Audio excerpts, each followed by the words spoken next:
సదాశివ శర్మ. మేము ఇక్కడ భగత్ నగర్లో ఉంటాం. నేను రిటైర్డ్ హెడ్ మాస్టర్ను. మా ఆవిడకు 10 సంవత్సరాల నుంచి కాలు నొప్పితోటి, మోకాలు నొప్పితోటి బాధపడుతుండే.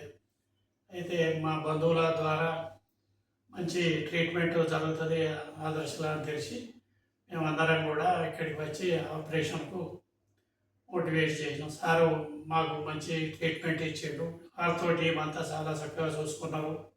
నర్సింగ్ స్టాఫ్ కానీ మొత్తం స్టాఫ్, ఫిజియోథెరపీ అందరూ కూడా చాలా చక్కగా పనిచేసి మాకు ఏ ఇబ్బంది లేకుండా చూసుకున్నారు. అందరికీ చాలా థ్యాంక్స్. నా పేరు లలిత. మా వారి పేరు సదాశివ శర్మ. మేము భగత్ నగర్లో ఉంటాము. 10 సంవత్సరాల నుంచి మోకాళ్ళ నొప్పితో చాలా ఇబ్బంది పడుతున్నాం. చూసేవాళ్ళందరూ అనేది నేను బాగా ఇబ్బంది అవుతుందని బాగా అవస్థపడి ఇక్కడికి హాస్పిటల్కి వచ్చినాం. వస్తే మంచిగా చేసిన ఆర్తో టీం వాళ్ళు చాలా బాగా చూసుకున్నారు. ఫిజియోథెరపీ డాక్టరు, నర్సులు ఎటువంటి ఇబ్బంది లేకుండా మంచిగా చేసిండ్రు. ఈహెచ్ఎస్ మా వారు టీచర్ కనుక ఈహెచ్ఎస్లో వచ్చింది, ఫ్రీగా చేసిండ్రు. చాలా బాగా చూసుకున్నారు. ఇంటికి వచ్చి ఫిజియోథెరపీ డాక్టర్ కూడా బాగా చేసిండ్రు. వాళ్ళందరికీ ఆర్తో టీం వాళ్ళందరికీ కృతజ్ఞతలు చెప్తున్నాను.